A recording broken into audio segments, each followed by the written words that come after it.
Мануел Пелегрини официјално е нов менаџер на Манчестер Сити. Тој потпишал 3-годишен договор, а новата функција ќе ја преземе на 24 јуни. Клубот има јасна визија за успех на теренот и надвор од него, а јас сум решен да дадам значен придонес. Во повеќе од 25 години долгата тренерска кариера, Пелегрини работеше во родното Чиле, Еквадор и Аргентина, каде освои титули со Сан Лоренцо и Ривер Плата. Во Европа ги водеше тимовите на Вилјареал, Реал Мадрид и Малага, со која сезонава стигна и до четвртфиналето на Лигата на шампионите.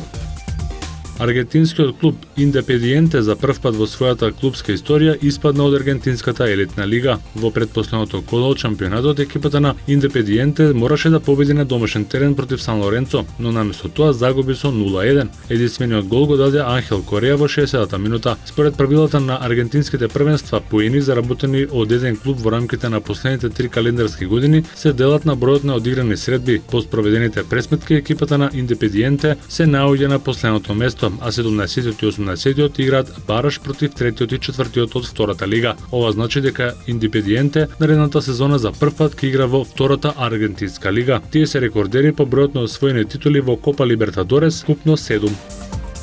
Јуп Хенкес објави дека се повлекува од фудбалот. Можам со сигурност да кажам дека ставам крај на својата кариера. Нема посоодветен момент од овој, изјави Хенкес, кој со Бајер Михен оваа сезона дојде до историски успех, освои титули во Лигата на шампионите, Бундеслигата и Купот на Германија. Бајерн ми најде одлична замена во лицето на Пеп Гвардиола, му оставам прекрасен тим. Ако клубот не беше потпишал со Гвардиола, можеби требаше да разговарам за опција да продолжам со работата, но сега сите сме задоволни, заврши Хенкес. Неговата тренерска кариера започна во 79 година во Борусија Мехенгладбах, каде што остана легенда како фудбалер. Ги водел екипите на Бајер Михен, Атлетик Билбао, Айнтрах Франкфурт, Тенерифе, Реал Мадрид, Бенфика, Шалке и Бајер Леверкузен. Неголемите негови успеси се освојувањето на Лигата на шампионите со Реал Мадрид и Бајер Михен.